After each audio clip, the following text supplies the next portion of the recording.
Bonjour les amis et bienvenue dans cette vidéo dans laquelle je voudrais vous parler du plugin pour WordPress pour le référencement, le plugin vraiment à avoir parce qu'il y a d'abord une version gratuite et une version payante. C'est le plugin Yoast SEO. Alors on va parler de la version gratuite bien évidemment. Vous aurez de temps en temps dans l'interface, comme vous pouvez le voir, une fois installé, vous avez un nouveau menu ici et dans l'interface vous avez de temps en temps des appels à aller acheter la version premium donc de Yoast SEO. Et vous allez voir qu'avec la version gratuite, on peut déjà faire énormément de choses pour son référencement. La première fois que vous installez donc cette extension, première des choses à faire est de procéder, ce sera fait une fois pour toutes, aux différents réglages. Et le premier des réglages à faire, lorsque c'est la première fois que vous installez, que vous activez l'extension, c'est de lancer, depuis le menu SEO réglages généraux, c'est de lancer l'assistant de configuration de Yoast SEO. Alors, on peut le faire manuellement, bien entendu, mais pour les débutants qui ne connaissent pas bien ce plugin, eh bien, lancer l'assistant de configuration, il va vous permettre d'avoir une configuration qui corresponde à ce que vous faites, en fonction d'un certain nombre de réponses qu'il faudra donner à des questions qui vous seront posées. Veuillez préciser si votre site est en construction ou déjà en ligne. Donc là, on va dire mon site est en live et prêt à être indexé, ou alors mon site est en construction et ne devrait pas être indexé. D'accord? Donc si votre site est déjà fini, qui tourne déjà, eh bien vous allez choisir l'option A. Pour ma part, c'est un site que je ne veux pas qu'il figure sur Google pour l'instant. Je vais donc choisir l'option B parce que je ne désire pas que mon site, tant qu'il n'est pas prêt, ne soit indexé. Ensuite, vous voyez, c'est simple, vous faites suivant à chaque fois, vous répondez aux questions. Il y en a 9, vous voyez. Type de site, alors que représente le site? Alors moi, ça sera ce site-là que je prépare, ça sera un site pour vendre ma formation sur Photoshop. Donc ça sera pas... Alors, j'hésite entre une boutique en ligne ou quelque chose d'autre. Alors on va mettre une boutique en ligne puisqu'il y aura des formations sur Photoshop sur ce site. Et je fais suivant. Votre site représente-t-il une personne ou une organisation? D'accord? Alors, là, si vous choisissez personne, il y aura moins de choses à remplir. Vous voyez? Si vous choisissez une organisation, c'est autre chose. Si vous choisissez une organisation, vous voyez, vous devez prévoir un logo de l'organisation, les URL, etc. C'est plutôt intéressant. Nous, pour notre vidéo actuelle, alors ce qui est intéressant aussi, c'est ces URL, bien sûr, des réseaux sociaux. Mais pour l'instant, on va faire simple, on va rester sur la personne. La personne, donc, il va chercher dans les comptes de l'administration de votre WordPress. Il a trouvé le mien, Tariq. Donc je sélectionne le nom de la personne et je fais suivant. Visibilité dans les moteurs de recherche. Alors on a dit que pour l'instant le site est en construction. Donc les moteurs de recherche devraient afficher les articles dans les résultats de... Alors ça, vous voyez, c'est des réglages que je peux faire comme si mon site était prêt. Pourquoi? Parce qu'à l'étape précédente, vous avez vu que on a dit à notre site de ne pas être indexé. C'est-à-dire que Google ne va pas passer pour indexer mon site, pour indexer les pages, les articles, etc. Mais à supposer que notre site, on peut considérer ici dans cette étape-là que notre site est livré, donc prêt à être utilisé, et on va faire comme si nous sommes prêts à accueillir Google. Donc les moteurs de recherche devraient afficher les articles dans les résultats de recherche. Alors oui, évidemment, vous avez laissé ça sur oui. Est-ce que les moteurs de recherche devraient afficher les pages dans les résultats de recherche? Oui aussi. Même si les efforts de référencement, vous verrez, c'est surtout sur les articles que sur les pages, mais on peut aussi mettre les pages et notamment les pages de vente. Les moteurs de recherche devraient afficher les pages d'atterrissage dans les résultats de recherche. Alors les pages d'atterrissage, en anglais les landing pages, sont des pages de capture, en règle générale. Donc là, c'est vous qui choisissez. Si vous avez des pages de capture ou vous prévoyez des pages de capture dans lesquelles vous allez offrir en échange de l'adresse email un cadeau, par exemple, eh bien vous allez mettre oui. Pour ma part, je ne fais pas de prospect avec ce site, uniquement des clients, donc je vais lui dire non. Les moteurs de recherche devraient afficher mes modèles dans les résultats de recherche. Alors les modèles, c'est lié à une extension que j'utilise pour faire ma mise en page, qui est l'extension Elementor. J'en parle par ailleurs dans d'autres vidéos. Et en utilisant ce constructeur de page Elementor, eh bien ça me crée des modèles. Je peux créer mes propres modèles de pages pour mon site, ce qui permet notamment de rendre un site complètement unique. Et donc, je ne veux pas que ces modèles soient affichés dans les résultats de recherche. Si vous utilisez aussi Elementor, cochez non ici. On va aller au suivant.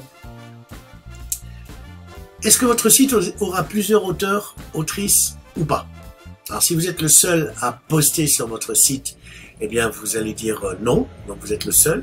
Ou alors vous dites oui, et là vous pourrez avoir des rédacteurs supplémentaires par rapport à vous. Ok, c'est mon cas en l'occurrence. Donc je fais suivant. Réglage des titres, voilà, ça c'est important. Le nom du site web, vous voyez, il prend le nom que j'ai donné dans les réglages, hein, bien entendu. On voit ça dans l'installation de WordPress. Et donc j'ai mis aussi des petits emojis avant et après. Le site s'appelle les bases de Photoshop. Le séparateur de titres, parce que vous allez voir plus tard que généralement quand on fait une recherche sur Google, on voit un titre qui est séparé en deux en fait. Je vais vous faire un exemple de recherche sur Google qu'on va voir ensemble sur maison ancienne. Voilà, regardez ici. Ici, vous avez le site châteaupourtous-rustique.fr. D'accord? Et vous voyez que le titre de ce lien, on va arriver sur une page dont le titre est le suivant. C'est une maison ancienne à vendre, un tiret qu'on appelle un séparateur et le titre du site. Le titre du site, c'est Château pour tous rustique. Alors, en effet, si on ouvre ce site, vous allez voir, l'URL, c'est bien châteaupourtous-rustique.fr. D'accord? Par contre, ici, c'est une page spécifique dont on peut aller voir en cliquant sur le code source de la page. On peut voir la balise title ici. Château pour tous rustique. Ici, vous avez le titre maison ancienne à vendre. Vous voyez? Donc, c'est pour cela que ici, il va falloir définir votre séparateur. Alors, par défaut, c'est un tiret, vous le voyez hein, dans l'exemple que nous avons mis, mais vous pouvez choisir un tiret plus grand, un tiret encore plus grand, vous pouvez choisir un point, peu importe. Moi, j'aime bien laisser par défaut le tiret. Et on fait suivant. Enfin, ça c'est une proposition qui va vous autoriser ou pas, Yoast, à suivre ce que vous faites. Donc moi, j'aime pas trop qu'on me suive, donc je dis non. Et enfin, on arrive à la fin, avec ici, vous voyez, continuer d'apprendre. Alors attention, parce que si vous vous inscrivez à la newsletter, vous recevrez effectivement des emails, mais c'est des emails en anglais. Alors pourquoi pas, si vous voulez le faire. Pareil aussi pour des vidéos. Ici, vous avez découvrez quel mot utilise votre audience pour vous chercher. Vous avez des vidéos, etc. Mais c'est des vidéos en anglais. Donc voilà. Je vous donnerai, j'essaierai de trouver un peu des tutoriels. En fait, celui-là est un exemple, celui que vous regardez actuellement, le tutoriel. Et enfin, donc ici, je fais ce que j'ai à faire et je fais suivant. Ou pas, d'ailleurs, je ne fais rien. Et là, vous voyez, c'est validé, vous avez réussi. Yoast va maintenant se charger de l'optimisation technique de votre site. Et c'est ça qui est intéressant, comme on n'est pas informaticien, eh bien, c'est bien que Yoast se charge lui-même de l'optimisation technique du site. Pour réellement améliorer votre visibilité dans les moteurs de recherche, il est important de savoir tout ce que notre extension vous permet de faire. Inscrivez-vous à notre formation, encore une fois en anglais, gratuite, dans laquelle vous apprendrez, etc. C'est Yoast Academy. Bien, eh bien on va fermer. On a fait les 9 points. Voilà, notre configuration est finie. Nous avons une configuration qui nous correspond. Et on constate deux choses. Alors, toujours aucun problème. Ici, les réglages configurés. Si quelque chose ne nous plaît pas, on peut toujours relancer l'assistant de configuration. Et c'est ici aussi, dans cette page des réglages généraux, que nous allons avoir les notifications. Nous voyons que vous avez activé les mises à jour automatiques pour WordPress. Nous vous recommandons de le faire pour Yoast également. Cela nous assurera que WordPress et Yoast SEO continuera de bien fonctionner ensemble. Alors ça vous demande d'activer la mise à jour automatique, tout simplement. Donc là, vous allez aller dans vos extensions. dans les extensions installées, vous cherchez votre Yoast ici et vous activez les mises à jour automatiques de l'extension, comme je vous recommande d'ailleurs d'activer les mises à jour automatiques de toutes vos extensions. Voilà, donc ici j'active la mise à jour automatique et voilà, j'ai plus à me soucier de mise à jour. D'ailleurs, vous voyez ici en haut, important problème SEO, vous bloquez actuellement l'accès au robot de recherche. Alors oui, c'est ce que je vous disais tout à l'heure, c'est un souhait de ma part. Lorsque vous allez dans Réglages lecture, c'est là que vous pouvez dire je veux que mon site soit indexé ou pas. En réalité, il s'agit de votre visibilité par les moteurs de recherche.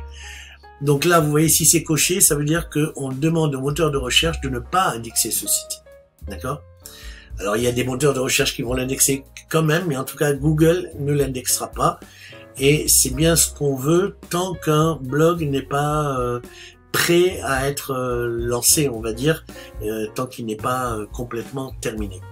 Voilà, je vous remercie de votre attention.